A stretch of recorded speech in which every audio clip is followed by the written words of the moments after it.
Well, good evening. Today is Tuesday, March 24th, 2026, and it's Dina Churchill here with Clan Mother Karen, the Eagle Eye Man.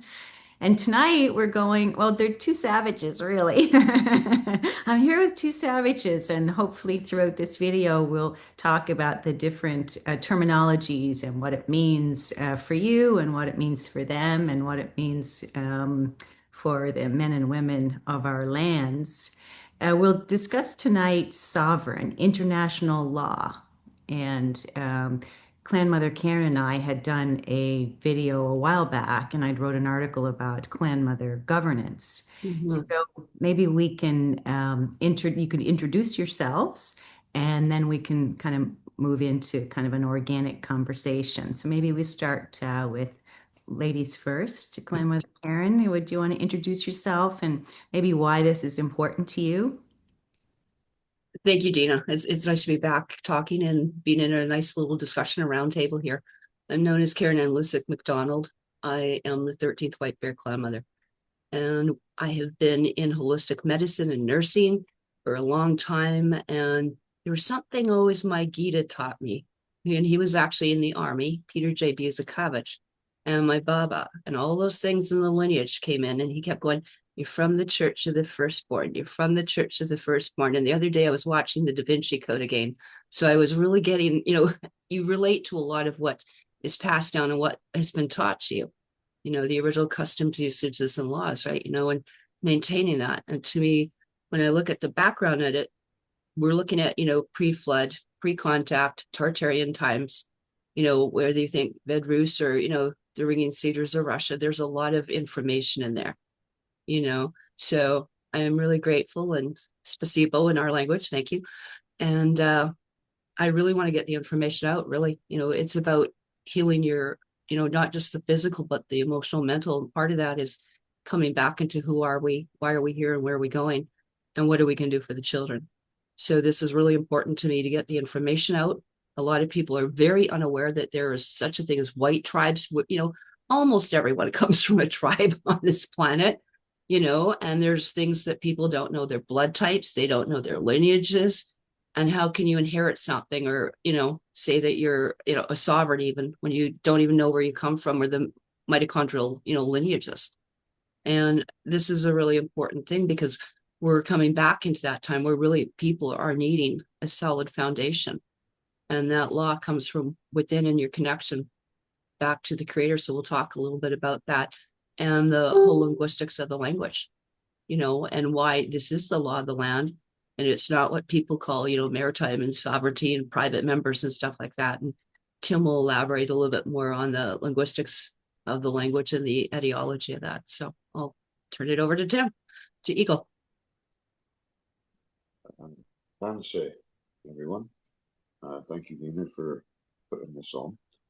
Nia Kihumiskizik Napu, called I Am Eagle Eye Man, which is kind of like if you've ever watched that movie Dances with Wolves, when he called himself Dances with Wolves, right? He was no longer John Dunbar, the American corporal under their jurisdiction. Once he claimed to be Dances with Wolves, he was now a Sioux, and they were no longer worth talking to. So I'm a de facto international legal advisor because I learned from an old savage who was called Musa. His white man name was Meredith Quinn. And I learned about international law from him quite extensively, what it is, how to express it, and how to make it stick. So basically, as Karen said, I would just like to get this knowledge out. It's just for all the people. It doesn't matter who you are, whoever you are, you come from a tribe, a legitimate tribe that signed treaty in the past. And for all of the North American Indians, North and South America as well, it's all still Indian land, basically. America, United States, Canada, neither the United States nor Canada has any land. It's still Indian territory. It's just the Indians are classified as prisoners of war right now on concentration camps, reserves, instead of how they were originally under their own original law, which is religion, which makes them savages, which gets into that term, the savage. It's not a derogatory term, it's the correct legal term for a sovereign. So Thank you for that. You've got such a beautiful accent, Eagle Eye Man. Where is that from? Is it English? yes, it is. Lovely. I was actually born in Toronto, and I moved back to England when I was 2, and I came back over here in '92. So I've been here since '92. Wow, it's lovely. So you mentioned about prisoners of war. Is that something that the sovereign savage or the native had consented to? Well, if you look at Canada, for example, you have treaties. They're called treaties 1 to 11, and a lot of the Indians seem to think and call their reserves as a nation, and that those treaties were a nation-to-nation agreement. But the truth of the matter, technically speaking, is those treaties are actually the terms and conditions of their surrender, which is why they are prisoners of war and why the reserve is a concentration camp. And when I say that, I'm talking to the actual technical legal meaning. That is their classification. A treaty Indian in Canada is a prisoner of war. And that's because although those treaties are called Treaty 1 to 11, they're not actually a treaty. They are a treatise, which means an international agreement. And it's an international agreement because Indians sign them. And Indians are actually international in nature. Any agreement that they make could be called a treaty. Because by the very nature of them being international, any agreement they make is an international agreement and can therefore be called a treaty. But it doesn't actually fit how a treaty is defined in law under international law. Because if you look at the United Nations website, years ago I was looking at their website and there was a section for the meanings of terms under international law. And the very first term was treaty. It said treaty, an agreement between two sovereign nations, and then a period. Now, the period in law is extremely important because it means legally that encapsulates how it's defined. Period, the end, that's it. But then the paragraph went on to say, but any international agreement can be called a treaty. So therein lies the deception. The white man speaks with forked tongue. And I'll clarify, the white man is the Romans. It doesn't have anything to do with the color of your skin. You can be a red man and be a white man. Because if you're a red man Indian and your allegiance is to the Roman way of life, the Roman clan mothers, then you're not a savage. You're a civilized Indian. You're a white man. You can be yellow, black, red, white, and be a white man. White man as opposed to the white tribe, two separate things. Has nothing to do with the color of your skin, right? The Creator's law is, as Meredith said, it was the only religion in the world that was all-inclusive, has no color lines, because it doesn't matter the color of your skin, it's where you pledge your allegiance. If it's to the clan mothers of your tribe, then you're tribal.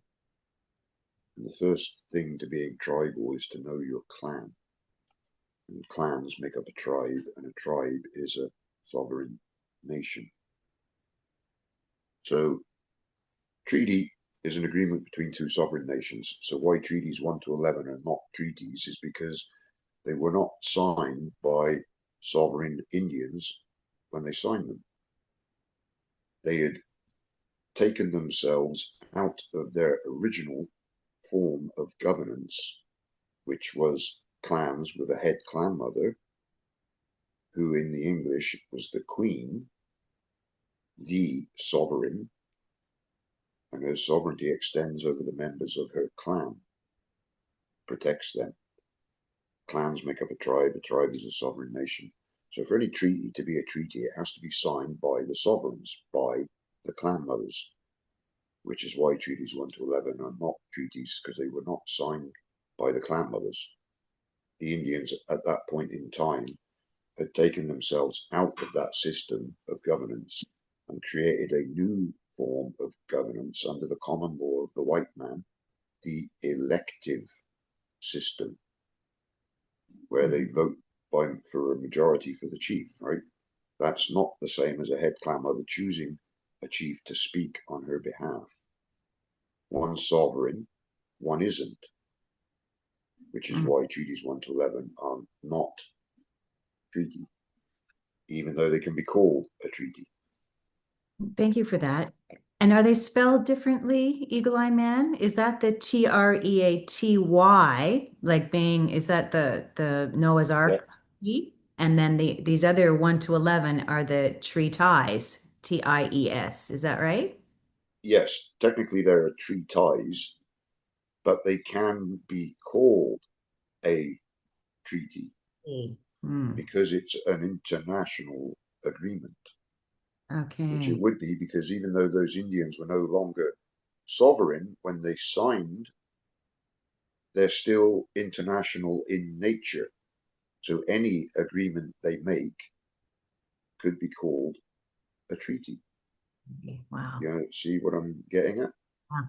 And they've continued that capture even now with the around here anyway, for sure, with the Indian Act chiefs, right? Where the Indian Act chiefs are paid by the government. So the tribes think, oh, we're getting all these great government benefits, and they don't realize that they're selling their sovereignty like ice to an Eskimo, for these benefits that aren't very good at all.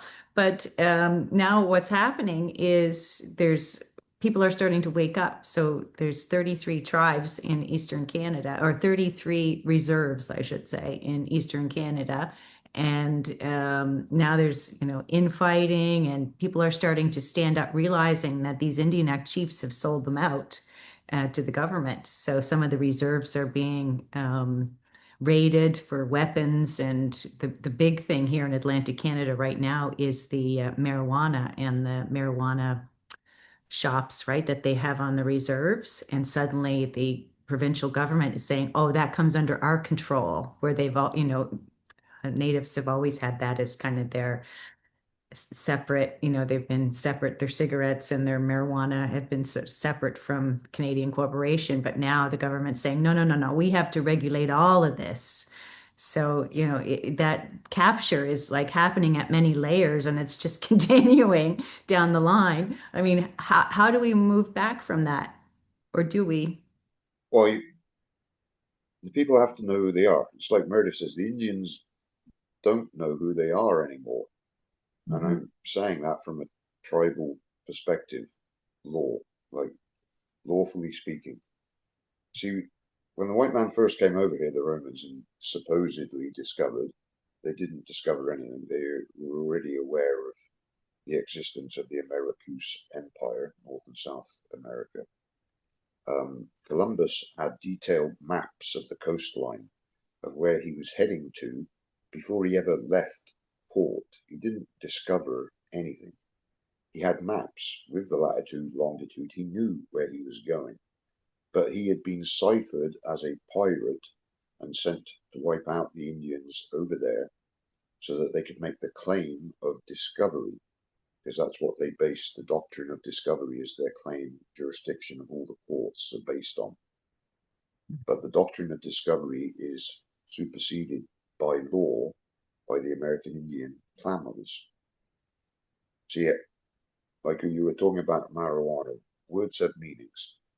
Marijuana and cannabis, well, they're the same plant, are two different things, jurisdictionally speaking. And if all the Indians have to do to take back their land, and the RCMP cannot touch them for anything, is to go back to their clan system of governance. If they have a clan with a head clan mother, a chief to speak on her behalf, and members of her clan, they cannot touch you because you're a sovereign. They are on your territory. How do Like we I find was the clan telling mother? you earlier, I'm not in Canada. I'm not in any of the provinces. Right now, I'm on the territory of the Shiship, Sipi, Waquet, and Nishinabek, Duck River Bay Indians. And a shout out to all the Duck Bay Indians, as it's commonly called, who might hear this. But and I lived for quite a number of years on the territory of the Assiniboine Nihil. That's out in what they call Grand Cache, Alberta. But see, this is tribal territories, Ah, and this is how you have to think of it. The only thing that's stopping the Indian from going back to being sovereign is themselves, because there's a court case that the white man, the Romans, as Meredith says, like to use on the Indian, and it's called Elk versus Wilkins, Wilkins, and that's where police would ask you, "Where do you live?" And as Meredith said, there's a tape of him, an old home interview tape. He says, "In the United States," and he says it like that, right? As in, they're an imbecile. Because if you're a sovereign Indian, you can't be living in the United States or any of the states of the United States, because you'd hmm. be living on the territory of your tribe. So Elk versus Wilkins is the court cases. The question is used to determine whether they have jurisdiction over you, because it's your own words that they will use against you. Because a cop has no jurisdiction in Canada either, or the United States, as you call it, until you give it to him. And you give it to him by the words that you use. I understand. It's Yes, consenting, standing under. Do you understand? Yes. Boom, you're in their system. exactly. Hmm, That's one of the, yes, jurisdictional traps. And hmm. the other one is like, where do you live? Like I said, Elk versus Wilkins. In the United States, well, that wipes out your sovereignty. Where do you live? In Manitoba, well, that wipes out your sovereignty. Because if you're a sovereign Indian, you're not living in any of the Romans' fictional jurisdictions. You're living on the territory of your tribe. And This that's what isn't. it means to be original. Thank you for that, Eagle Eye Man. Clan Mother Karen, you're putting up a chart there. Can you explain what this is? The different territories, is it? Or This is just something to, what most people show you for the Americas Empire and stuff like that. But most people would assume, oh, there's British Columbia, there's Alberta, there's whatever, right? And again, it was always done on whole linguistics, wherever you could speak your language. And I mean, a lot of the words very similar because it was dialectic. And so based on the ideology, you in the whole linguistics, you could go anywhere. So I mean, you could be somewhere up north and go all the way basically to South and Central America. And a lot of the words, to me, it was almost like scriptural when they talked about this was the language of the the angels. There were what we call light languages. And so a lot of this is done by Aaron Capella, a friend of mine, but he's done a lot of this stuff and you can actually see where these actually are. So I wouldn't say I'm in British Columbia and I'd never say I was a Canadian. I don't run anything with that jurisdiction, haven't for decades. And so one of the things in there, like I would say, I'm friends with the local matriarch from the autonomous, basically Sinaiaks, in this Kootenay area here. So or I arrived into Kamloops in the Schwetmack area, that sort of thing. So these are just for people to have another viewpoint of how these maps really would probably look more, concentric to us. And just for fun, this is actually something that was found way back early. And I've actually had the pleasure of looking at some of the actual hand-drawn maps and some of the stuff even on hemp, or held the copper plates that some of these original treaties and agreements were on that are like literally hundreds and thousands of years old. So it's not what's in paper and what's in the last 20, 30, or 100 years. A lot of this stuff with artifacts could be literally like, when we did some of the stuff at Project Ascension from 340 BCE. We've held some of that stuff. And so when you start looking at it, where are the remains of where these people actually departed? So you're talking like pre-flood, pre-colonization. And as Eagle mentioned, we're talking like, what is the Roman Empire? What is it being colonized or civilized, right? Being conquered. And that is the huge thing, is who's got signatory authority, or some people say entitlement, like in the movie Jupiter Ascending, I think is a great depiction, similar to Avatar. And going in here as well, what is, that savage? And maybe that's something that we could look at. What is so invictus? What is, what do these words mean? Because they use them very derogatory. And even as in health, people go, "You're a quack." I said, "Oh, I can't wait to get into quack watch with the rest of my friends," right? Because that meant a local medicine woman or healer, because they would put all the herbs and aromatics in their face and use that as a filter. They didn't use these, graphinated crap that they use today, making everyone sick. And we all know that. So, I mean, it was a thing to be called a savage or a barbarian or a bear or berserk or whatever, or women hysterical, right? So these are actually the correct terms. So I'm kind of happy about it. So, and that is one of the things that was very clear when I went into Kamloops, just to let you know, when I met with my cousin, Sean Buckley, who's one of the top lawyers for constitutional law and health in Canada in that jurisdiction. I met with him in Kamloops, gave him our papers. And again, it's verbal. This is all oral. It's not about what's written. I mean, we're blessed that we got some stuff in copper and stone, quite frankly, but it is an oral tradition. And so I also met with, which was ironic, because the military and the RCMP in Kamloops, when I met, was Staff Sergeant Mike Savage. And I laughed at him. I said, "I'm a little savage too." And he lost it. He says, "It's about time someone figured this out and came to help us. Thank you very much." And he says, my real Indian, what I was given is called Tatanka. And I said, "You're a buffalo?" And he goes, because again, I just happened to know that word. And there you go. We've got some common language between us. So it was great. And then off to the sheriffs and to the land titles. So you got to start somewhere. And that's what we did, right? Back like, 10, 12 years ago. But I'll put those definitions up if, you want to go through that, Eagle. Yes, I know you had a slide there that was great for that, because I learned a lot from that video that I watched with you and Eagle Eye Man and the other clan mother. Miko.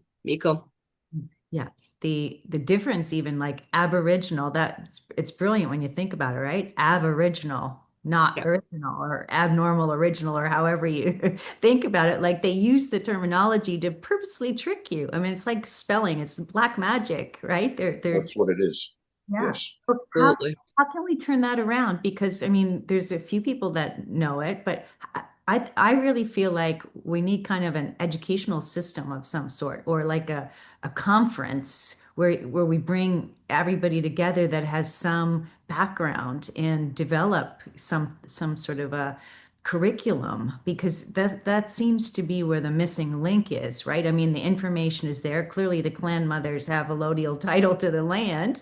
But first off, where are the clan mothers? And second, how do we get that information out? So I don't know. I see like a conference being important to kind of gather that knowledge. I don't know what you guys think about that, but No, Absolutely. That's kind of the purpose of this as well, right? Is to get that idea out to the people.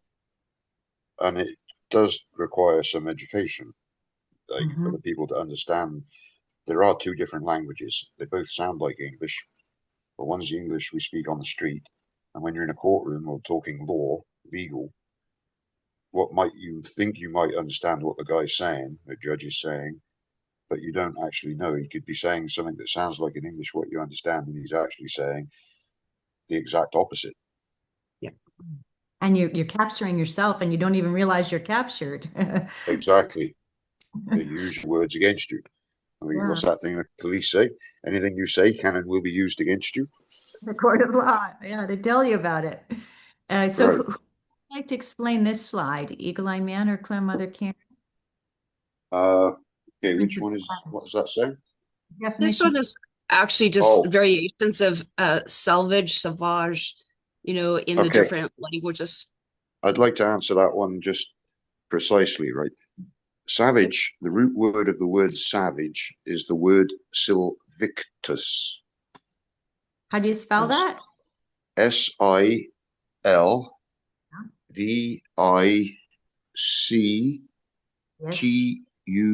Silvictus. Okay. Thank you. Oh, there it is. Okay. Thank you. And that means those who live amongst the trees. Hmm. So if you're living amongst the trees, then you're living under the law of nature. Notice I said the law of nature, not natural law, because there's a difference between natural law and the law of nature. What's the Natural law has to do with morality, morals. The law okay? of nature is exactly that, the law of nature. So, So, and say the reason I bring that up is then if you're living under the law of nature, if you observe nature, you'll see that amongst the animal kingdoms, the female rules. mhm. Queen bee, queen ant, horses, elephants, head matriarchs, geese when they fly, it's a female goose, deer, moose, elk, all have a head female. The alpha wolf, everybody's heard of the alpha wolf. Not many seem to be aware of the alpha female that actually runs the pack, right? So in nature, the female rules. So nobody can argue that that is the creator's system of governance, because that is what you find in nature. So savage, silvictus, those who live amongst the trees, means you're ruled by clan mothers, the supreme law of the land. And for anybody that's listening and has ever seen the movie Avatar, if you cast your mind back to that movie, he joined their what? Clan. There was a chief. Was the chief the boss though? Or was it his wife, the head clan mother, who came out of that little hut on the top of the hill there and she decided what was going to happen? It was the clan mother. So I have And where did they live? The aliens? Where were they living? Amongst the trees, weren't they? right. Yes. And what did they call them at the beginning of the movie when he's coming off the ramp and you hear that voice? Those savages want to kill you. See, they're showing you things in movies, right? They've been doing that since The Wizard of Oz. The Wizard of Oz is all about law. It was after the states went bankrupt. We're not in Kansas anymore. Yeah, because Kansas state and the state of Kansas are two different things entirely. Hmm. So follow the yellow brick road. What's measured in ounces to the city of Oz, what's measured in ounces usually and called yellow bricks, bullion, gold, Oh. follow the money, right? Hmm. The movie The Matrix was all about the Roman world of legal fictions. That's what your person is. Hmm. See, a lot of people think that they are a person, but they're not. The person is their body in the Matrix, literally. Hmm. It's like the city of Winnipeg or the city of Toronto. Or being You've never, a citizen of something.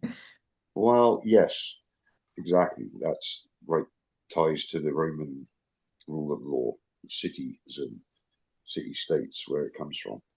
So Um, Go ahead. I have a question, Eagle Eye Man. You'd said, okay, let's just say we find some clan mothers and who are savages, meaning they live amongst the trees and follow the law of nature. could then people who may not know their heritage or may not know what clan they come from join that clan?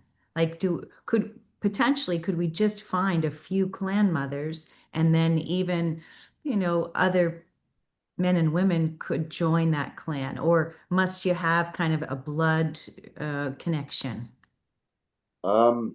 Well, a grandmother can adopt someone, but I mean, ideally, you would find out what your clan is along the matrilineal line.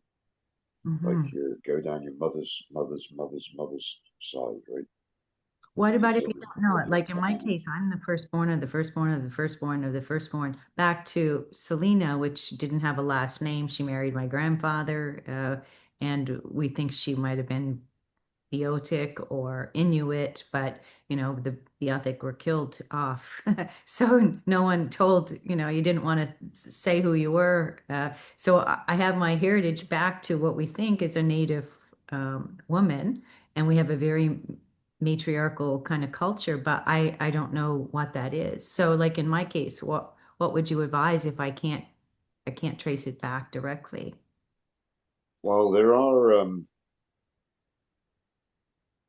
spiritual ways, like sweat lodges. If you find a medicine man that knows the old original practices, ceremonies, you can find out from the spirits actually. Um, but it's very hard to find an authentic original that has knowledge of the original ceremonies, how they were done. But they do still exist. Um, Now, that thing though about words and how words have meanings. Okay, I don't think I brought up the term. I am a signatory Indian. Hmm. Signatory Indian. Now, that is the one exact identifying term to sovereign. Okay, any RCMP sergeant and above knows exactly what a signatory Indian is. And even out there hearing this next to a cop, you see a cop and tell him a signatory Indian. Just watch their face, especially if they're a sergeant. I've never found a sergeant that didn't know exactly what that was. You can see the look across their face, right? Like, oh, they know exactly what you're talking about. And being a signatory Indian, it is actually high treason. See, this is the thing. This is what I'm trying to get about. When Meredith says they can't touch you, it's actually high treason for the RCMP to detain, harass, molest a signatory Indian in any way.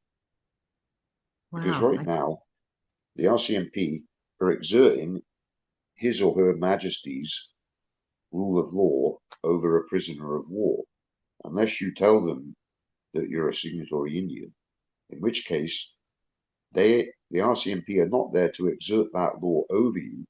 They are there to stop his or her Majesty's citizens from bothering you, right? They're not there to put that rule of law over you and you're meant to abide by it. It doesn't apply to you. Hmm. So is it being a signatory Indian uh, a feeling and a commitment and an internal thing, or is it something that you have to prove externally? No, it is exactly that. It's believing in and practicing in your ancient religion, Hmm. which means the clan mother system. And as words have meanings, like religion, okay, a lot of people get twisted about that word, that term, not knowing what it means legally. If you look at the roots of it, the etymology, religion comes from the term religare. Religare means to bind down and fasten back, and religare comes from the Latin ligare, which means to bind. Sounds about So, right. right. So, what religion actually means is law, period. That's it. Religion means law. See, if you have a spiritual practice and belief, then you are bound by your own belief to adhere to that, aren't you? So that's your law. If you believe you're meant to get up in the morning 8 minutes, just about 8 minutes before the sun comes up, start smoking your pipe, finish your prayers as the sun comes up, do as your clan mother commands you because she's your sovereign, that's your law, that's your religion.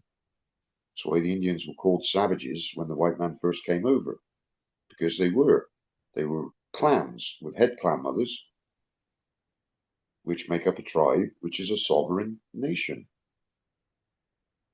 Because remember, what was one of the, if you look at the history, what was one of the first things that the colonizers did once they discovered America and started expanding? They sent out missionaries and priests, didn't they? Mhm. All across the continent to convert the Indian from his original religion, clan mother system of governance. Because if you no longer believe in and practice that religion, then you're no longer sovereign, you're no longer original. You are now ab-original. Because Right. So ab, go ahead. that just gave me an idea. I have to speak it before I forget it. So that's what they did. I mean, they bet the savage out of the Indian by sending them to residential schools, by Yes, taking over, right? But then the yes, church own the residential schools. So now if we have to undo that, maybe we do the reverse. We set up schools, Mhm. right? Without the church, without the law, with clan mothers, and or redo and revisit and undo, what was done. Like if we just reverse it in the yes. opposite It's order. returning to the original ways, right? Basically, the sweat lodges, the sun dances, all these kind of things. What the Catholics and the Christians would call devil worship and things like that. Well, But it they're ha the devils, actually.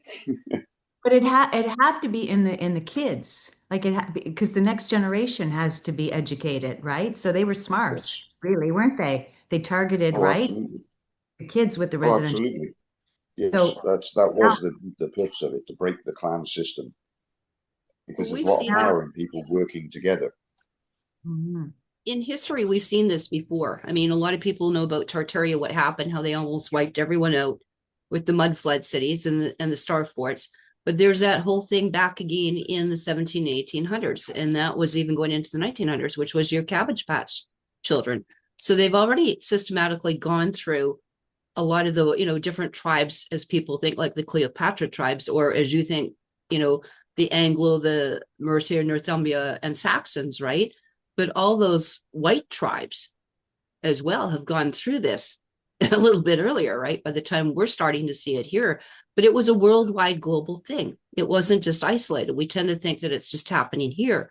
And I mean, many of us have gone into, whether it was private or Catholic, schools like I did, or going into, public systems, or both. I was in both actually, but a lot of people have been scooped up and a lot of people have been disconnected. And this has been a systematic thing that has been in fruition for these, again, going back to a lot of what the papal bulls were and what that whole thing goes back to. We could go back into, like, Anunnaki and Enki and Enlil, or however far we want to go back into these, shadow governments and who's really running them. You know, it's a whole draconian type of a system that most people, it's now coming to fruition. And a lot of these things that we would have to, that's why we look like the ringing cedars of Russia, or when we did our talks with our former JAG lawyer, Larry Levan, that's what we were starting is how are we going to do this? Or with Dr. Richard Allen Miller and some other people in Navy intelligence that are vets that want to leave the legacy for the children, that want to get the original, quantum and original customs usage and languages back. So it's not even about here assimilating. I'm not here to assimilate. We're also here to actually preserve and protect and maintain our original tribes as well. And that's, I think, sometimes even tougher. So, whether we say, yeah, you get to bow, or I love you, or thank you, or tanzi, or miigwech, and limlich, and spasibo, we all have a different, way of saying that. But the preservation is who we are. And it's very clear that it's consanguineous and in the blood types. Like I'm AB positive. My mother was AB positive. My children are AB positive. All that, even those lineages could be traced. Like the AB positive is known as the Bear clan as well, because it was from the Ursuline bloodlines, and when they were seated here on the planet and stuff. So a lot of that ties into Octarian, Tartarian, or geez, it looks like, the constellation of the bear up there. Surprise, surprise, next to the pole star, and all those creation stories that we hear about, that a lot of people have preserved about what are the star nations, what are the star blankets, and it's unfortunate, but everyone's had some degree of, I think, colonization. We have been all schooled and institutionalized to some degree. It isn't, only for these people here and those didn't have it. We've all been subjected to this. We're all here right now, and it's going to take a global village and a community to do it. But this is one of the things we looked at. I actually found a couple girls that are totally into this, and of the lineage, right? You have to get people that are educated as well. And I just love it that, the men, are coming through as those headsmen and those, whether we call them dragons or, pindars or whatever you want to call, or going into the, chieftains, right? Like a heredity chief, like where you can trace back here. So there is a heredity chief that I know here in New Brunswick, but Right. I haven't found any clan mothers. None. You're the only clan mother I know. Well, and one of the issues now that came in that, you and I have spent time and done many shows with them, or at least I've done quite a few shows over the years, is with Judge Alfred Weber, who is also tribal, and they have original tribal bloods, but a lot of them have been co-opted and they've gone into these organizations like, the Alliance of Indigenous Nations, or people, the Salmon or Asman or whatever, that have really become no different than a band or reserve and have been co-opted corporations, and they are corporations. And they are being run, they think they can appoint a woman as basically like the CIO or the vice president of the corporation. It sounds like the Latter-day Mormon Church. Hi, we got the prophet, but he's really, our president of the church, right? And that just doesn't cut it. And one of the things I also saw when we went to Winston Shrout in 2008, when they were in Kelowna, and Galen Ray was there, because we were very much trying to get this information out back 15, 20 years ago. And one of the things you'll see is that the people came from certain bands and reserves out there, the Okanagan, and they came with their medallions because they were allies of the Queen, right? And this is what happens. These are captured agencies, as Eagle Imana said very eloquently, that basically they are captured. This is no different than a concentration camp.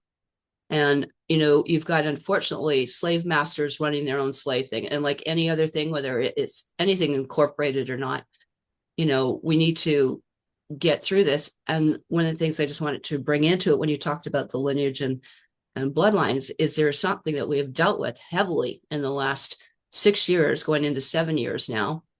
It's been through the injections and through the annihilation of what they're doing, a tribal side, a clan side, right? A nation side.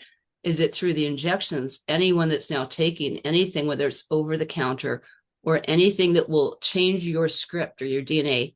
So if you're not being conscripted, they're trying to prescript you, and that prescript changes the mitochondrial DNA. And therefore, the courts have already said, not only do we have, savages, we have persons, we have private, we have public, and we have inhabitants, but now we've got a homo borgenesis, which means now you're mutated worse than an animal. So again, those people won't qualify by international law. And we're seeing that. So I do know of certain hereditary chiefs, but they have been multiply injected and multiply changed that. And from that, you can get infiltration, co-op, and basically like assimilation. And let alone, being taken over. So, through exogenous or endogenous methods. So that presents another issue these days. So it really narrows down our field, our playing field. Like, we'll build it and create it and they will come, but, it's going to be a very, select amount that can go into now. And that's an issue because in this area here, one of the Sinaiacs that would have been the next matriarch just passed away after taking 3 injections, right? So this becomes an issue. And when you've now wiped out an entire lineage, they will be extinct. That becomes a problem. So how do we find these clan mothers? Is creating some sort of a conference a way to kind of draw in, that? I mean, it doesn't seem like a clan mother would want to The come to, traditional women, right? How do we the find, traditional, the how do we, traditionals. how do we gather them? Well, Well, there are get many word out talks to right them, now. What was that? get word out to them, let them know that there is what it actually means to be a traditional, free of the prisoner of war classification. Mhm.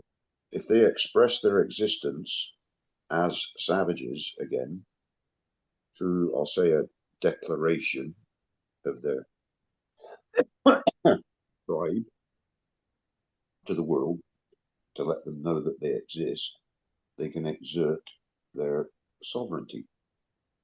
Because remember, Meredith says you don't suggest to the white man what he is to do, you command him what he is to do. Hmm. See, right now you've got Indians on reserves getting arrested, for all different kinds, doesn't matter, right? But if they're a sovereign Indian, you can't be arrested. You come from a different sovereignty. You're not part of Canada. You're not in any of the provinces. You come from your own, you're protected by your own sovereign. And that very word, sovereign, comes Mhm. from French, souverain, under true queen. Sovereign, under true queen. Hmm. How many people know that? I didn't know that until now. Thank you. What So surveying? if you're somebody on an Indian reserve right now and a prisoner of war and you're getting a check from the government, then you can't claim your sovereignty on one hand and accept money from the beast on the other. Is that right? Yes, ultimately. But see, the thing is, if you do it to its full extent and restore, and I covered that word restore in one of those, like Karen's bringing up, there's one that covers restoration in the spelling of the word. You've got restore, Restore. You've also got restore, Restaur. Now, restore, the first one, is like getting something back after you've lost it. Restore, as in the restoration, Auration, of a tribe, is to like re-exert it without having lost that authority and sovereignty in the first place, re-establishing it without it having been lost in the first place. Mhm. See, all of these different reserves, the Indians on them are prisoners of war. But the only thing that keeps them that is their own themselves, how they identify themselves, what they believe in, and what they practice. They go back to the clan system and have a head clan mother, then they're signatory, they're sovereign. They can't be touched literally by RCMP. They can't be charged by RCMP. I mean, you've all heard of the term diplomatic immunity. You see it in movies. What does that entail? If an ambassador or somebody's got diplomatic immunity, what does it mean? It means he can't be charged by the police in the country that he's in, can he? Mhm. Because he's above that law. He has diplomatic immunity. Mhm. You've seen that in the one of those Mel Gibson movies. What is that one when he plays the cop, him and the Danny Glover? Don't know. Lethal Weapon, is it? Oh, okay. Yeah. Lethal Weapon movies. There was a few of them. There's one dealing with the South African ambassador, and right near the end of the movies, because he's got his gun up at him and he holds up his license. You can't touch me. I've got diplomatic immunity. And then Gibson shoots him between the eyes and said, "Diplomatic immunity revoked." Which, Just wanted to bring point, up here one of the things too, just briefly. There are actually like artifacts, these treaties, some of them were kind of in stone or commemorated and kept sacred. There are things that have been like on copper plates, which were taken to Ottawa, which I held just outside of Kamloops at Neskowith when they went to inform again the people. Ottawa is not really any different than Washington, D.C., the inner city of London, or the Vatican would be. So they went right across the country in 2014 with these artifacts and smashed them to basically say, we have got no agreements, no treaties with any of you, making you all foreign agents and basically enemies of the tribes and of the nations.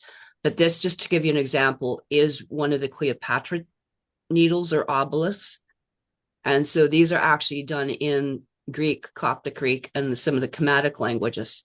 And this goes back, they brought these over from Egypt because that was part of the Cleopatra tribes, right? And they're actually, one of them's in New York, another one's in New Mexico, and the other one's in Mexico City, that you would know, kind of like those big kind of like Mayan Aztec ones. So there is artifacts around there, but how many people really know what they mean? So it's one thing, it's kind of like hidden in plain sight, right? There's our stuff right there, And so, like I said, these are what people have referred to, or, is it the Noah's Ark or Arcturians? Is it the Pleiadians or the Pleiadians of Troy? Like you could play with a lot of things, these peace pipes, Solomon's seal, canes of authority, and the wampum belts. And a lot of people are more, I think, aware, especially down east in the Anishinaabe, Ojibwe, those kind of areas as well, Micmac, Seneca and all those, because you're going to see a lot more of those clan mothers, and they got some of the wampum belts back, so, and Eagle Eye and I've been in different meetings with some of these different people that are holders of some of this information and knowledge and wisdom keepers as well. We have another set of people, like you met with Southern Clan Mother Miko, who's over basically Choctaw, which people know as Louisiana and Texas. We're meeting with other people that are, with their different nations as well, trying to come together. So it's in work, it's in progress. But, by the other thing too, a lot of, the people, there are a lot of people not too very happy. I mean, I could even just bring in my own backyard here. What happened with ostriches, or what happened with in Kamloops? Where's the 215 dead bodies? And it's all about truth right now. And you've got to have proof for it, not I think or whatever. We've all gone through stuff. And this is, been tearing people up here. But this is where truth is paramount, in here. And it's either in there or it's not. And you don't give people $25 million, to carry on an agenda, just like UNDRIP is an agenda, just like they are trying to take these cities like Vancouver and Richmond and things like that and give them to bands that are actually not the hereditaries. I was just actually in discussion a little bit with one of the women that's, involved with Chief Capilano, his wife. He has passed away since then, but that's the whole Squamish territories, right? Does it belong to the band and the reserve, or does it belong to the hereditaries and those clan mothers as such, right? That know that. But by the other thing, there's another thing. A lot of people don't want to put their necks out right now. There are a lot of people not too happy with what we're suggesting either, because you're going to lose, again, there's a lot of money invested that these people are being paid off for as agents for the crown. And one of the things that's very interesting is that through Winston Shrout, and I have my own thing on my channel, I did a whole discussion of what Canada is. It's only the 12 navigable miles outside towards the ocean. It's got nothing to do with the land. And then you could get into the water, the snow, the maritime, whatever. What do they deem covered? But when you start getting into what those definitions are and how the crown started up, there was to be a 60-40 split. They have yet to have paid any of our ancestors of any tribe, white tribe, red tribe, doesn't matter. The crown has never adhered and paid that entitlement that was due, let alone that they were basically renters. And so through the RICO Act, I like to take it all right now, quite frankly, and start looking at things like, who's there and talking to these people. And they've got actually their, I would say, de facto, not the real clan mothers into place. They've got their own kind of like Illuminati, Masonic, some kind of people call them the mothers of darkness, but they've got their own clan mother system, and they have them positioned in these ley lines and stuff like that, roughly about every 60 miles. So almost every town has got a female undercover that's running it. Ask who these people, these men are running these countries, ask who their clan mothers are and who they report to. So this is where, you need to look at, people running the Bank of England, the Bank of Canada, the Federal Reserve, and all the rest of it. And who's stealing all the resources. The resource is the children. It's in the blood. That's the DNA. That's what they're selling. And then we've got the water and everything else and the land and everything, above it. But this goes above and below. So it's a much bigger thing than people just think. Let's just do this simply. Right. Well, capture, as you said, is not just in the terminology and in the education, but it's in the money, it's in the livelihood.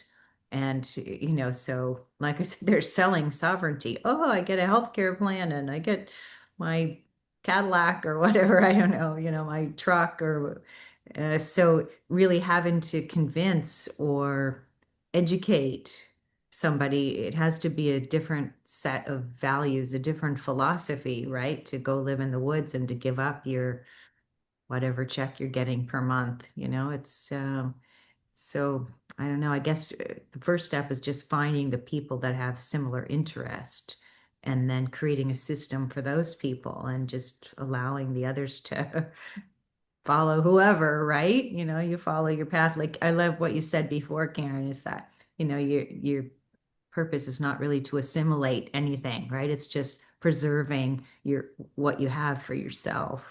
Um, any thought? That's exactly it. There's so many different tribes, right? Mhm. And clans, right? We're not all to be assimilated in this whole oneism thing. That's not what this is about. It's Mhm. to come together. To me, it's like a smorgasbord. We all got together and agreed to this, to go to a potlatch and have fun and, have a community, share this thing. And right now it's the farthest from it. So there's a lot of things in these areas. That's what I'm starting with locally. What do we have, in ground zero? I live in the trees. I'm surrounded by the trees. I'm in the forest, in the woods, at the lake, because there are other things right now that are coming down from pole shifts to corneal mass ejections to what people call the ice ages, or whatever you want to call it, the time of the great migration. Some people think it's the rapture coming these days, but you got to put things into place. And there's a thing about preparation, like original seeds, original foods, spring water. I mean, all that comes into play, and what you're taking in, is what you put out. But I was just going to actually show you something here, because people have really not seen a lot of these different artifacts. And I've been very blessed to actually have held them and been with the tribes when they did that. So just because they always go, where's it in paper? I went, paper? And do you really think, when we talked about some of the original, languages, or what you call light languages and stuff like that, right? They weren't doing English back then. You were also doing things in sigils and glyphs and stuff like that. Doesn't mean they're, and I've dealt with decoders, like professional decoders for these governments and stuff like that over the years. But I just wanted to show you what this looks like, because I think it's just fascinating. I got to hold all of these. And so where these tribes came together, these were these agreements with the crown. This is monarchy, and these things, some of them go back hundreds and thousands of years. This is them giving notice. Get out of here. Hey, those plates were they a kind of a treaty or were they Copper. Yeah, held with a lot of the West Coast. And so once they broke them and notched them out, they took them to Ottawa. So like I said, unless you were, I was there. So you can Google some of this. And again, this is not something you're going to find in the local band and reserve in the bingo hall out there, and the, priest that comes to give sacrament, like, every Friday. So, and I've seen that. Been on many reserves and stayed on many reserves and helped with the people, doing natural holistic nursing and bringing back original medicines, like tribal medicines and stuff, for this, because we have to remember what happened in the previous pull shifts, right? They're Canada and states. These didn't exist. These are, fictitious constructs and fictitious, dots along some map that someone made up there. Even when my Baba came here, there was no Saskatchewan. Even my Babas that came over, they predate the colonization of the provinces. We had international, as Eagle has said, there's international travel. You know, they didn't need driver's license. They were savages, you know. So, Eagle Eye Man, how do you see our way forward from here? Getting the clan mothers together, members of her clan. There are 5, under international law, there are 5 basic clans that make up a tribe, expressing their existence to the world. The restoration, like I said, the spelling different from R-E-S-T-O-R-E. R-E-S-T-A-U-R is what it would be. Because right now the Romans are operating on the assumption that there are no originals, because they're all classified as prisoners of war living on concentration camps. All they've got to do is remove that presumption and assumption. Tell them, here we are, we exist.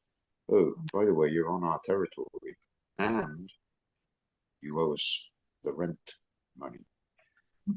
See, see, the thing about the money is, it's not about the money, but in No. actuality, all of the money resides with the signatory Indian. Because you get a lot of people complain about their tax dollars being spent on Indians.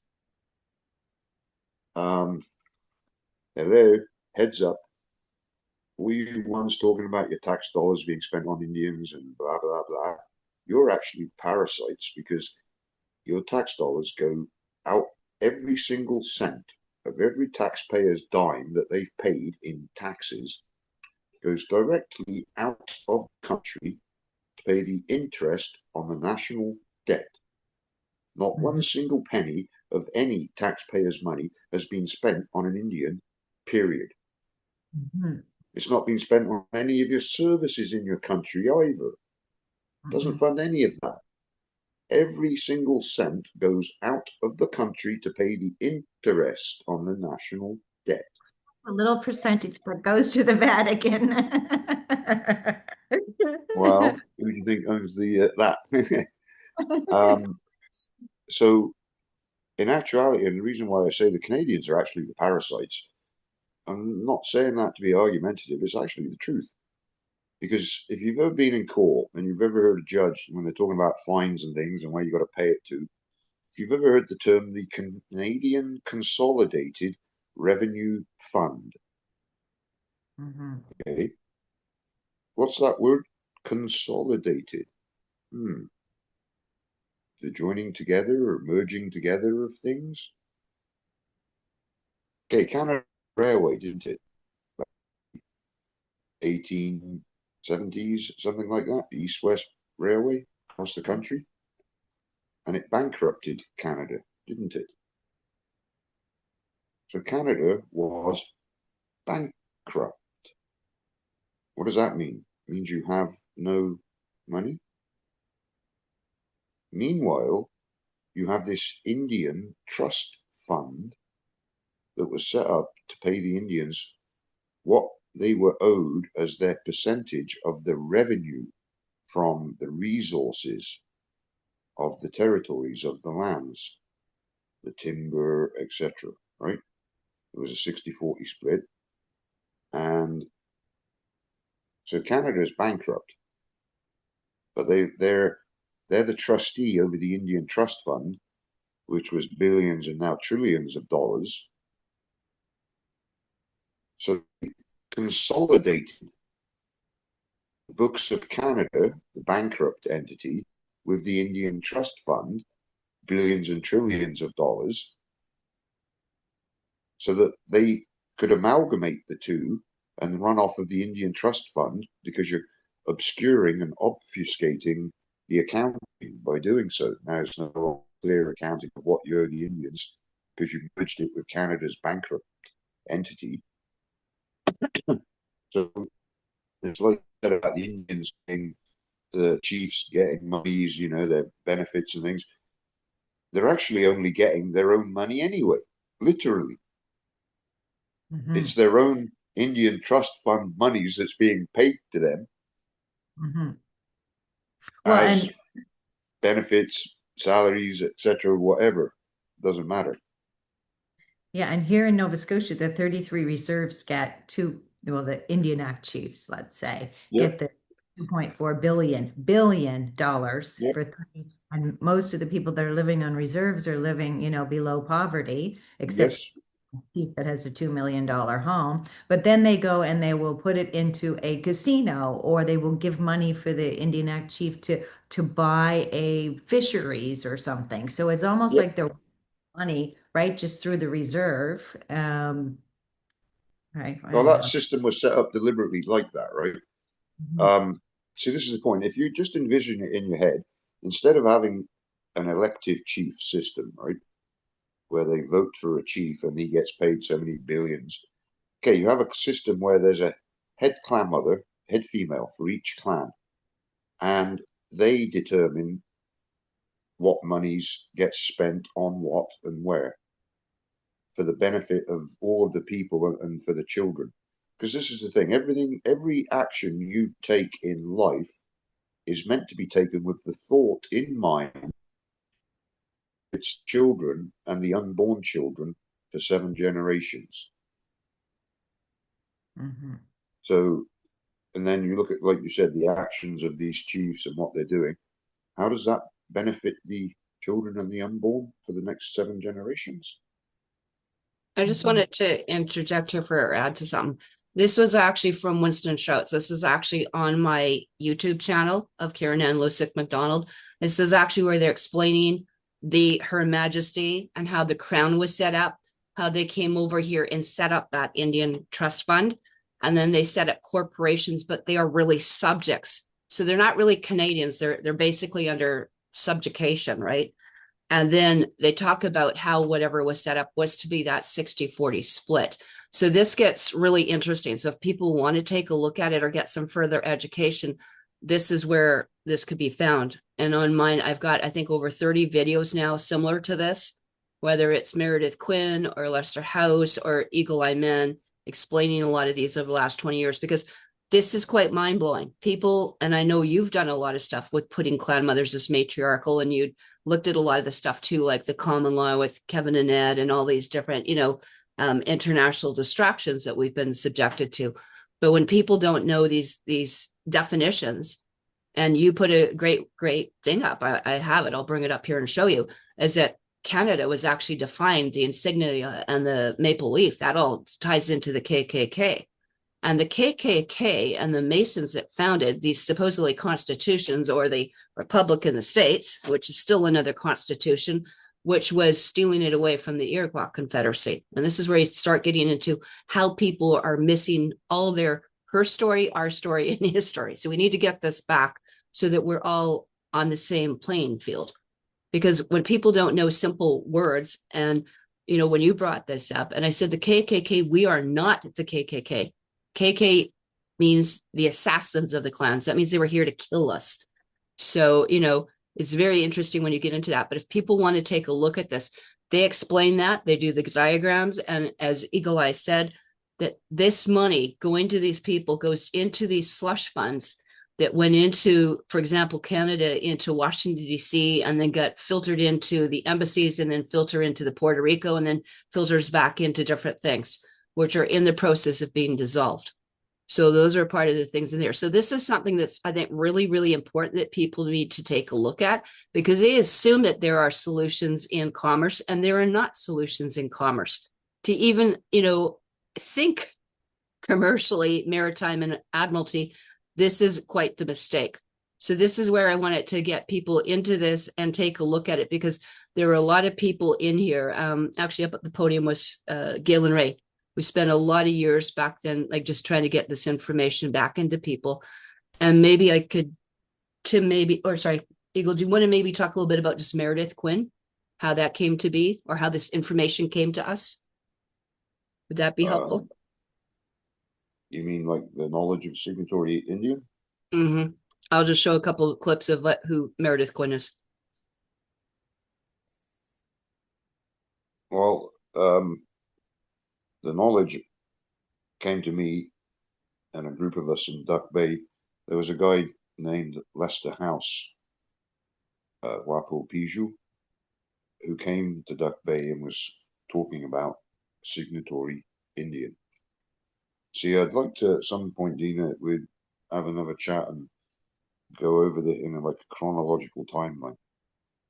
See, I wanted to start originally with the foundation of international law, which was that first photo I sent on the message thread sort of thing. The Indians created international law. From there, under international law, you have three classes of beings: savage, person, inhabitant. So savage is number one, that's the supreme law of the land, that's sovereign. You have the person, and your person is your average Joe on the street who doesn't know who he is. You also, though, have a sub-classification of the person called a private person. And in the Roman rule of law, the civilized law, that is your royalty, right? The kings and queens of Europe are private persons. They're not just a person, they're a private person, which is royalty, which to them, that's the equivalent of the savage. That's how the only way they could equate to them using their language was savages, royalty. Only the savage is the original. The private person, because one of the meanings of the word person is imitator. And that's what they are doing. They are imitating the original creator's structure. And in their rule of law, that puts them as a private person at the top. The only thing stopping anybody, the persons, from being a private person is the knowledge of how to conduct themselves as a private person. And they could be royalty in the civilized rule of law as well. And then you have that third classification, which is the inhabitant. And that's what your Treaty Indian on a reserve concentration camp is. They are inhabitants, which means third world citizen. And a third world citizen is someone that has a legitimate clan mother system of governance. So you hear in the news, you hear of third world countries, and everybody thinks that that has something to do with their economic standing, how rich the country is. And that's not what it means at all. It means that there is no clan mother system of governance. That's why a reserve concentration camp is that, because it goes by an elective system and not a matriarchal head clan mother system, who she is the sovereign. So a third world nation inhabitant means there's no sovereigns. That's what a third world country is. It has no clan mother system. And terms, words have meanings. If you're a sovereign, signatory Indian, you are not a native. You don't call yourself a native, because native is an inhabitant. You are not indigenous, because indigenous is an inhabitant.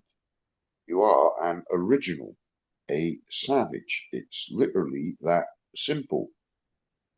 Three classes of beings: savage, person, subclassification, private person, royalty, and an inhabitant. And unfortunately, most of the tribal peoples around the world right now are all classified as inhabitants, third world citizens, because they're going by an elective system of governance, not the creator's system, which is the clan mothers, which is known as the supreme law of the land, because that's what it is. It is the supreme law of the land, because it is the creator's. Now, touching back to what I said earlier about religion, and people get twisted on it. Well, it means law. There was a group of Indians one time before a judge in the States claiming to be sovereign, and the judge denied them their sovereignty claim because, and what he said to them was, you cannot go to church on Sunday and be an Indian on Monday. Yes. Now, that Just sounds kind of funny, right? But he's making a legal point. See, what I'm getting at is you literally cannot be a signatory Indian and claim to be a Christian or claim to be a Roman Catholic. Because if that's your belief, your religion, then that's your law. yes. But that is not the original law that you had before the white man came and converted you to their religion. Mhm. You see, that's why they converted the Indians, because they wanted to remove them from their original religion, because that is inherently sovereign, to another religion which removes their sovereignty and allows the white man to claim their land and classify them as inhabitants. Mhm. So It's a that catch. might upset a lot of Indians because, as Lester told me one time, it's very hard to get an Indian to change their mind about something once they believe it. Like if they believe they're a Roman Catholic, they'll go to their grave, I'm a Roman Catholic or I'm a Christian. But that's not what their ancestors were. No. And they won't be sovereign if that's what they claim. Because But as the still, judge said, you yeah. can't go to church on Sunday and be an Indian on Monday. If you were beaten and, almost killed because you didn't, read the Yep, Bible and convert, right? That runs deep in your psyche. absolutely. So where do we gather? Okay, let's just say, I mean, it's not going to be in a conference center. Maybe it'd be a powwow somewhere, but Yep. where gather, have a gathering for clan mothers? Where would be a good place to gather, and what does that look like? Well, I'd leave it up to the clan mothers. And that's why I'm trying to try and get them united and talk together. Um, Mhm. I would imagine maybe, Manitoba, Saskatchewan, as it's called, So just because it's central. sort of like central from east to west. I think Winnipeg's actually literally almost like the center of North America. Karen, what about when you get your property and you get your place set up? You wouldn't have to travel. We could bring tents or something. Is Well, it big? one of the things that I think is really important right now, I mean, and it's just simply because I look at things from a international or maybe a planetary thing, is that we are in the middle of a pole shift. Mhm. And so a lot of us have been starting to meet, like actually, I've been on many meetings actually with the women, with the grandmothers. And again, there's a difference between a grandmother and a clan mother. So, Mhm. it's really huge. But in here, one of the things I think a lot of us are actually hunkering down to prepare for our own because we're looking at calamities. We're in the middle of World War III. And so getting the food and the water for each one of us and those areas I think are important. At some level, I think we're connecting telepathically, like energetically anyway, kind of like law of attraction and frequency. So I'm finding this is getting out and just Eagle and myself, and we've been in contact with some people actually probably within about 2 hours of myself. And all of a sudden I started talking and I found another couple girls and I found another couple girls. I found like 3 more women this week just in this area. And this is something that, I introduced a few people because they get it. So a lot of our white tribal is we got to get our white tribes together as well, you know, on that. And like I said, you got to know like who you are and what you're doing. You got to have that desire to be able to go and to travel right now. It's very difficult. You got to remember a lot of us are off grid in your terms, and we are not sitting with the funding. And I'm an example of that. I had to choose to leave the city, viable businesses and stuff like that to basically go off the grid, right? And that includes doing things like gift and barter, right? Because we're not in jobs working and pulling in paychecks. So it is a bit of a challenge that way, and that becomes one of the things. So yeah, absolutely. I mean, we can look at gathering, but there's a lot to be said for online stuff right now. And I think depending in the area, like, I mean, I was in an area that was all on fire and now we're getting all the floods and the flashes and the shakes and the booms here, in the Sinai Kootenai territory, right? So depending where you are, a lot of these women are having extreme weather warfare and calamities that we're just not able to do that at this time. So we'll see. I mean, that's something, just as we gather and bring more people in and put these kind of informational, seminars and webinars, and there's no reason why we couldn't put a webinar together. They put their solutions in commerce and we can do our solutions in savagery. I don't know, like sovereignty, right? Well, And and I think that's it. As I don't know if it was Eagle or yourself, Eagle Man, who had said that, sovereignty is really a mindset first, right? correct. Absolutely. You have to be there in your heart and your mind, and then it manifests outwards. So maybe like you said, the conversation is the foundation, is where it starts and kind of shifting that foundation first. So we're almost at an hour and a half. How would you summarize if you were giving advice? We'll start maybe with Eagle Eye Man out to just men and women right now, whether they're savage, whether they're Indian, whether they're native, whether they're third world. I mean, what would be the advice that you would just give out generally for humanity right now? Return to the clan mother system of governance. We can stop all this shit that's going on in the world by law. Not protesting, not having to fight. It is Mhm. a world of law to the letter of the law. And the white man does actually honour the rule of law.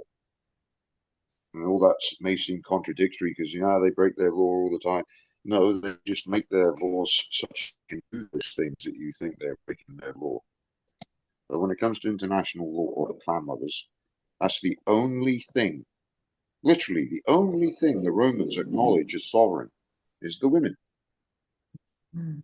If you reorganize a system, a clan, clans make up a tribe, 5 basic clans make up a tribe, then you have sovereign power and authority, and you can command the Romans what they are to do. And if you want to save this world,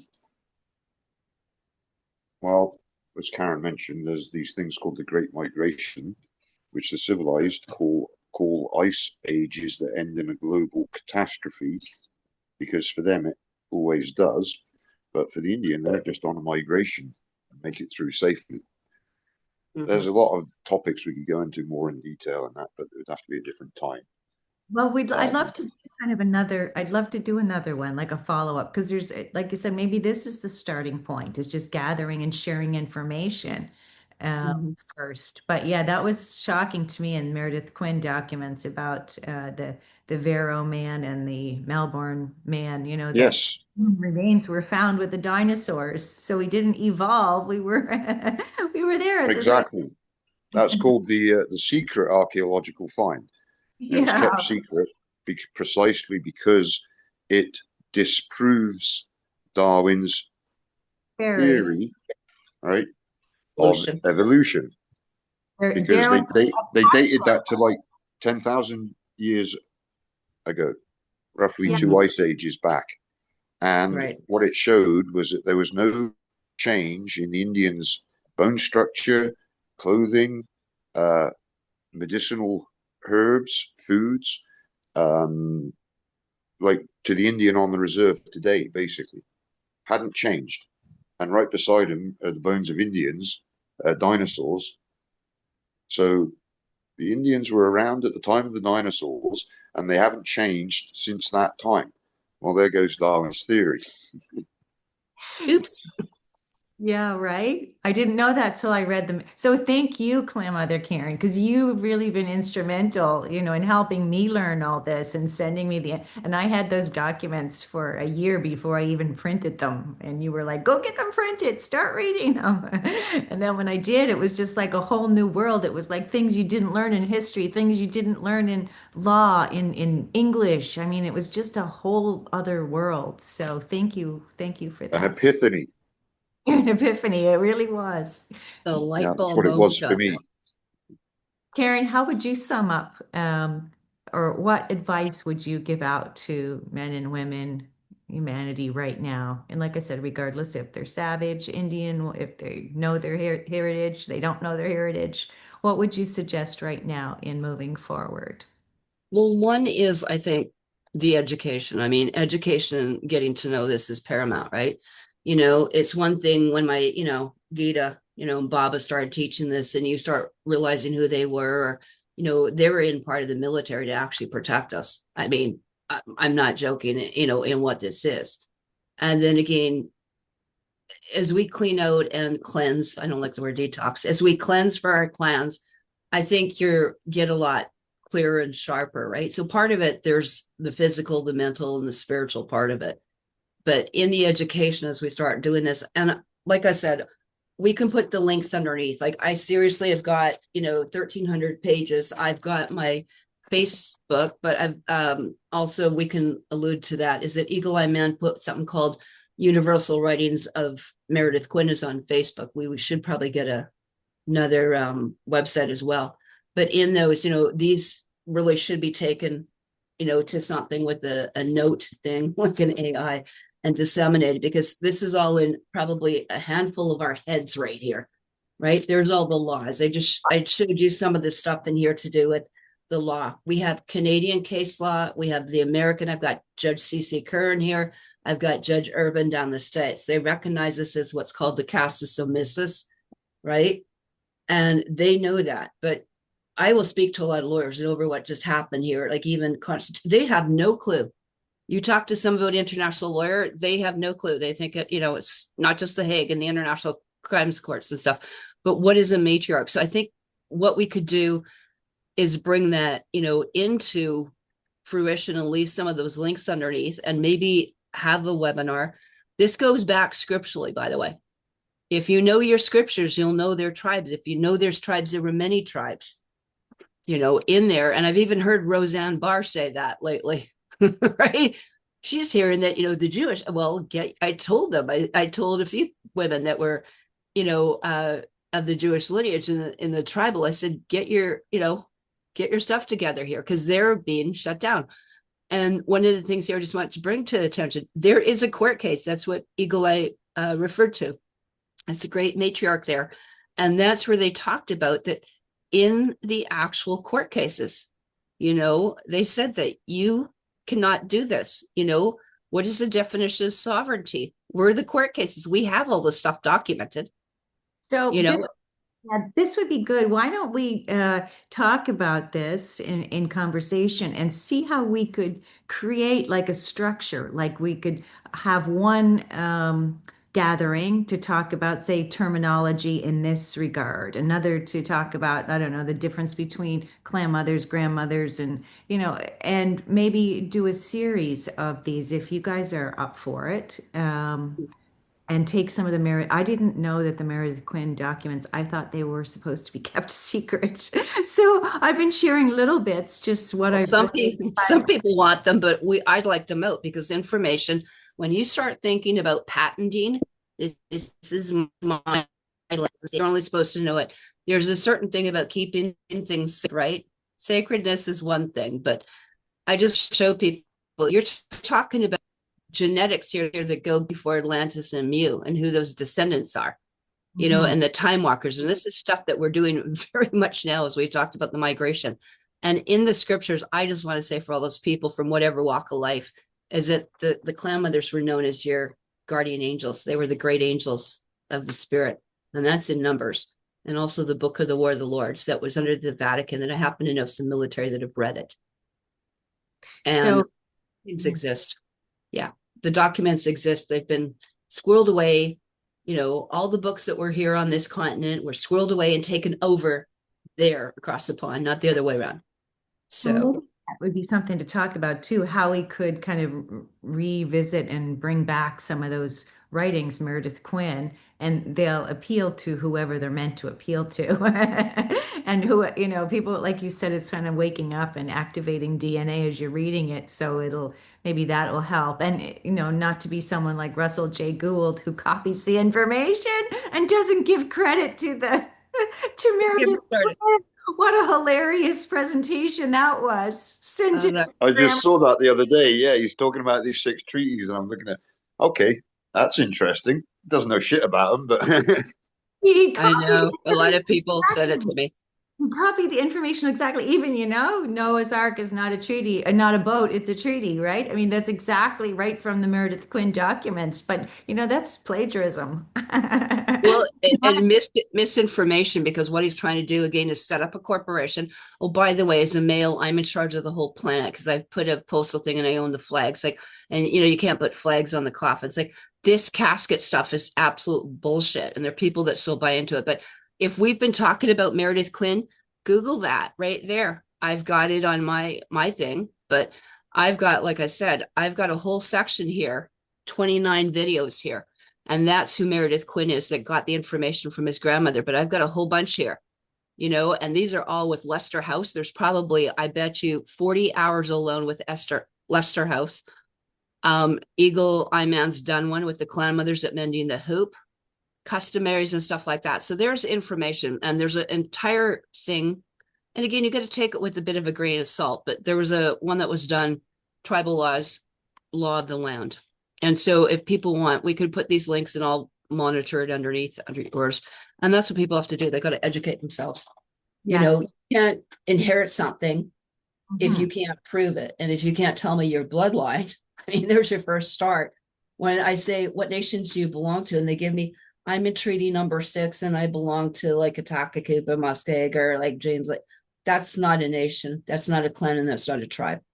Those are corporations. You're just, it's no different than saying you belong to, the province of Saskatchewan and a Canadian, right? We know that they're dead. There's a reason they call it corpus juris secundum, right? Mhm. You're dead, the letter of the law.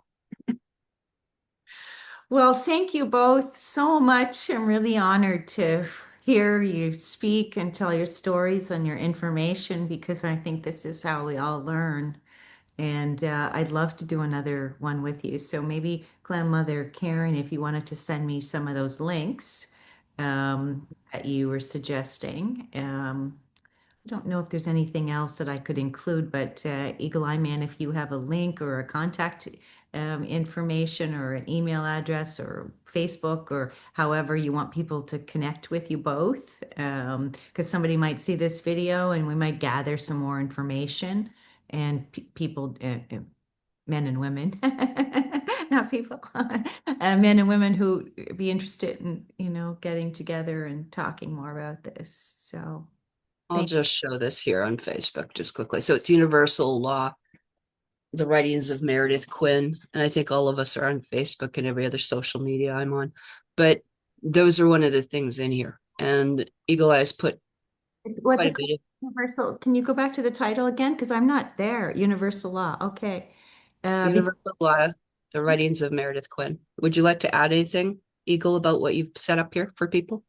I was just going to say that that was a page I created quite a number of years ago. There is an awful lot of information on there for those that are interested in regards to international law. And for all the American Indians that are listening, you created international law.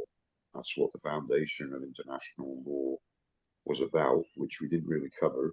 The 6 treaties that created it: Noah's Ark Treaty, uh, Seal of Solomon, and the Palladium of Troy, which is treaties with the 3 tribes, the yellow, the white, and the black.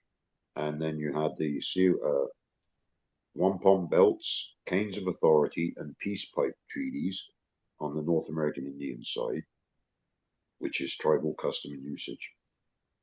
And that literally is what international law is: tribal custom and usage.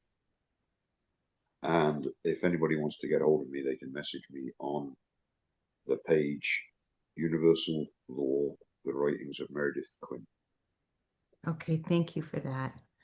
Okay, friends, thank you so much. And I look forward to doing this again Oh, sometime. and I should give my email. I don't know if you want to, but mine's clanmother13@gmail.com. So KLAN mother13@gmail.com. And I'm also on those Facebook and all those things I've showed you. And then Eagle, you've got yours there at Universal Writings. Yeah, Universal Law, the writings of Meredith Quinn. Yeah. And then you can always like give it to Dina's email. I love that. We'll be looking at I usually spend about 2 weeks and I will look at the videos that I do underneath because I got tons on Rumble and YouTube and everywhere else. So It'll be a couple of days before I get this video up. So whenever you get a chance, I would love it. But thank you. Thank you both. I really appreciate your time and information and look forward to speaking to you savages again sometime soon. You're welcome. Thank you. Thank you. Thanks, Karen, grandmother. you're welcome. Спасибо.